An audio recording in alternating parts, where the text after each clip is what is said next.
Hey, thanks for joining me. Hope you're doing well. The Phantom of the Poles is a 1906 book written by William Reed.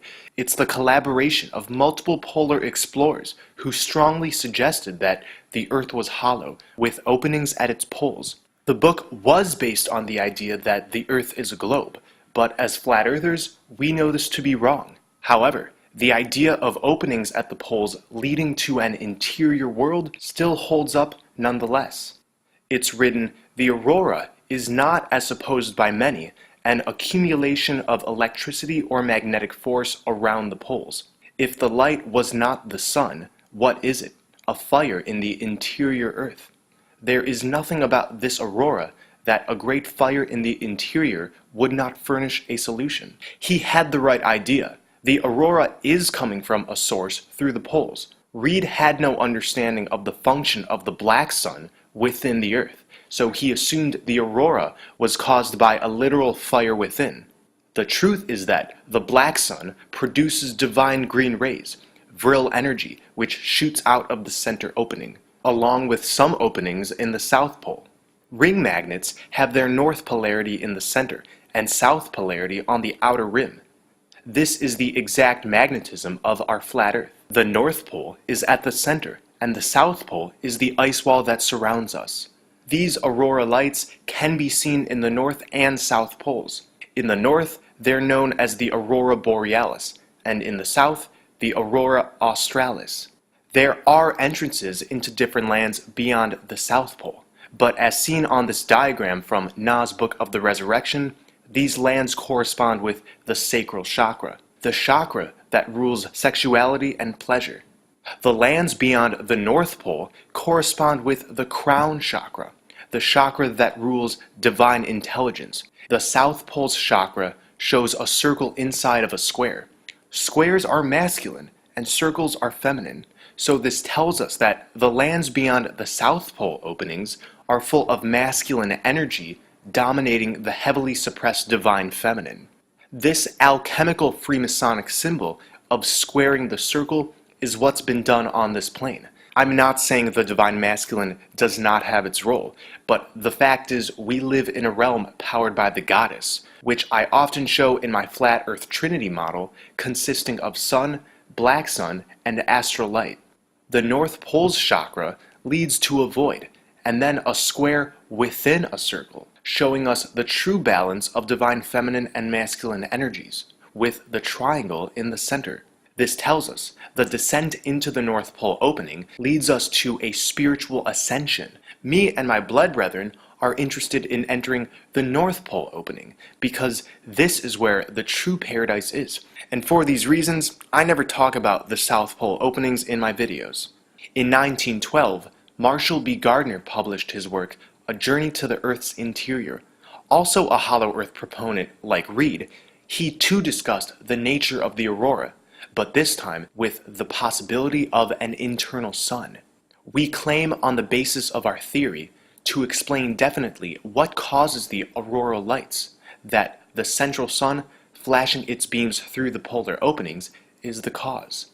The aurora is the reflection of the beams of the inner sun coming from the polar orifice. Modern science tells us that when charged particles from the sun strike atoms in Earth's atmosphere, they cause electrons in the atoms to move to a higher energy state. When these electrons drop back to a lower energy state, they release a photon of light, and this is supposedly what creates the aurora borealis. But if the Earth's magnetism or electricity at the polar regions or around Earth's poles were the cause of the aurora, there would be a constant relation between its displays and the different instruments which have been constructed to tell the presence of magnetism and electricity. Compasses and electrometers would be heavily affected. And because of this, those sailing in the polar regions would have to take into account the aurora's intensity, but this doesn't happen. And that's because these rays are coming from the black sun, its natural divine green energy. NASA is an organization of liars and deceivers, but throughout these lies, we're revealed many subtle truths. The white sun above our heads is residing underneath a dome, and not in space. The sun below us, the black sun, which is indeed a black hole sun, is literally another side of the white sun residing in a different dimension. I've said this before. In NASA's depictions of black holes, there is always light seen coming from behind, and often a jet trailing from the black hole, paying homage to the fact that the aurora shoots from the black sun, and that at the center lies a void, where we reach a singularity and are transported into a new dimension. In NASA's supposed photos of the white sun, there is blackness hiding behind the sunspots, because again, the other side is a black sun. It's a subtle form of mockery and disclosure. When pilots fly northern polar flights, they cannot fly directly over the North Pole. There is no North Pole. You fly around the pole. Why do you fly around the pole? Because there's a big frickin' hole up there. You cannot fly over the hole. He's not making this up. No aircraft crosses directly over the true North Pole. None of the approved polar routes come closer than about 60 nautical miles from the pole. All pilots are instead instructed to fly around it, because if they flew over it, they would see the entrance to where the aurora borealis shoots out of. In my videos, I've talked extensively about Mount Meru, the magnetic mountain at the center of our plane. It's because of this mountain that our compasses are effortlessly attracted to the north polarity. Mount Qaf is the Arabian equivalent of Meru, a mysterious mountain of ancient Muslim tradition, which acts as the boundary between our world and the land of dreams. In Norse mythology, Himmelbjörg, which translates to Heaven Mountain, is the abode of Heimdallr, the protector of the Bifrost Bridge that leads to Asgard, the paradise realm of the gods. The ancient Germans told of Irminsul, a universal column which sustains everything. Otto Siegfried Ruder, in his book The Riddle of the Edda and the Ancient Religion of the Aryans, gave a visual of the old Germanic worldview, with the Irminsul in the center, connecting two sides of a flat plane, and showing a dome with the heavenly bodies projected on top. The Navajos spoke of an encircled mountain, which was surrounded by four directional mountains, shown at the center as well. The ancient Greek mythology tells of Mount Olympus, the home of the gods. In Tibetan Bon tradition, the sacred world mountain is Yeongjonggutsek, a four-sided mountain serving as the gateway into the spiritual realm of Tagzik Olmo Lung Ring. This paradise resides beyond dualism, and is understood to be a timeless realm where peace and joy are the very fabric of being. According to legend, Tagzik Olmo Lung Ring is aromatic, full of exuberant vegetation and beautiful landscapes. 4 rivers flow from Yeongjonggutsek, just like the 4 rivers that were said to flow from the Garden of Eden. In Mercator's 15th century map of a magnetic mountain at the North Pole, there are also 4 rivers diverging. In the Phoenician personification of the world mountain, the mountain carries 4 rivers that diverge from the center.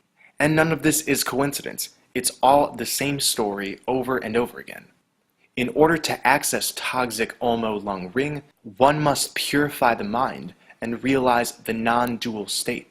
Part of the way me and my brethren have further cleansed ourselves is through blood over intent. We are permanently aligning with the vibrations of bringing forth heaven on earth, and thus we are becoming further spiritually cleansed. This is not the only practice we are engaging in, but a very important one, that is using our sacred blood to seal our names into the Book of Life. In about 2 years' time, we're planning on taking this journey to the center. If you want to come with us, replicate the videos you see and publish them beside ours. Together, we are side by side, so this paradise resides beyond dualism. In this context, dualism is the belief of the great conflict between the benevolent and the malevolent. Dualism affects this part of flat earth. This is what the tree of good and evil in the Bible's text is referencing, and the fall of man.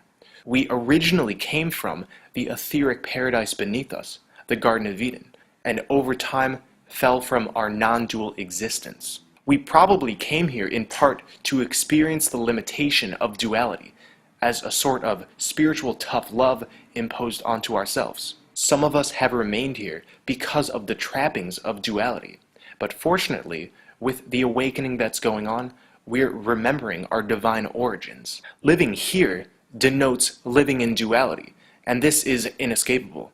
But when we take the plunge into the center vortex, we will be renewed into non-duality, and thus our higher selves will guide us in our journeys afterwards.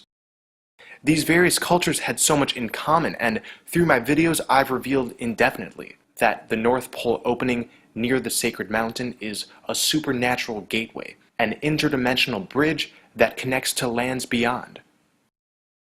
According to Greek mythology, long ago, there lived a race of godmen of striking beauty who were free from old age, illness, and conflict. They needed not kill for food, but simply ate of the fruit and nectar that flourished in their garden-like paradise. The myths say that these people lived at the connecting point of heaven and earth. These demigods lived in a state of such harmony and resonance with the laws of nature and creation that they possessed godlike abilities and lifespans, enlightened beings of great beauty who were keepers of the knowledge of the true nature of spirit. In his book, The Arctic Home in the Vedas, author L.B.G. Tilak states that evidence of a great race of light-skinned demigods can be found in ancient Hindu sacred texts known as the Vedas, and these beings were said to have spread out from the North Pole. The Aryans were autochthonous, neither in Europe nor in Central Asia, but had their original home somewhere near the North Pole. These Aryans originally lived beyond the place where the sun god Apollo would travel to each year. Once a year, Apollo was believed to go far north to visit Hyperborea, in a life of music, song, and art, and returning to Greece in the spring, in a chariot drawn by northern swans. Apollo is the late Greek personification of the sun. Again, in autumn he travels to the north, where he spends winter time in Hyperborea. After the sun passes the autumn equinox, the sun's power starts to decline in strength. The days get shorter and shorter until it hits the winter solstice, which is December 21st, the year's shortest day.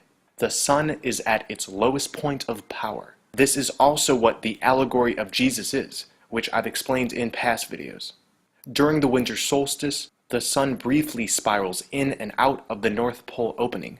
In Val Valerian's Matrix series, he echoes this, saying, "The sun enters Bab Elu, or the Gate of God, at the winter solstice, and starts on his journey northward." As I've described most recently in my video on the 8th chakra, the Bab Elu, or Bab Elam, is synonymous with the sacred Mount Meru and the Tower of Babel. Apollo travels each year into Hyperborea, meaning the sun briefly moves into the center hole, and when it comes out, it begins its journey to the spring equinox. I want to mention that some believe Helios is the only sun god, but this is inaccurate. Apollo replaced the Titan Helios as the sun god, but the Greeks didn't delete Helios completely, but referred to both of them as the sun gods, depending on the temple and century. In Greek mythology, the seat of Boreas, god of the north wind, provided a northern boundary for the known world. Boreas lives in a mountain home, and beyond it lay Hyperborea, a land of eternal spring untouched by Boreas's cold winds. So Hyperborea was believed to be past the north wind, past Borealis, and in the same etymological sense, past the aurora borealis. This land is in closer proximity to the aether. That is to say, Hyperborea is not bound by the same physical restraints as here, and the Golden Age is still present there. Pindar wrote of Hyperborea, "Illness and wasting old age visit not this hallowed race, but far from toil and battle, they dwell secure from fate's remorseless vengeance." As I've said before, Miguel Serrano in his book El Cordón Dorado speaks of the blood memory activating in relation to Hyperborea. The initiation of Amor partially consists within the technique of the reactivation of blood memory, guiding it until being able to complete the immortal melody that provide the Hyperborean revelation to the initiated warrior. The blood is the liquid sun through which the memory of our extraterrestrial ancestors circulates. It is the Great Remembrance. We're being initiated into the Great Remembrance by spilling our blood over our intent. By uploading it, we're connecting it to the aether, and thus the gods of Hyperborea can literally feel our intent.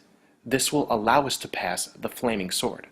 Those who do see the significance of this reactivation, write down, "I intend to bring forth heaven on earth," spill a few drops of your blood on it, and publish it beside ours. Our search for Eden, for Hyperborea, is our desire to return to paradise, the primordial spring of man's original existence. And this is why I make videos. We're going to drink from this spring, from the living waters, and be rebirthed into our original home in the land of the gods. Thank you for watching. I appreciate all of your support. Stay well and centered. I love you all.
Mm-hmm.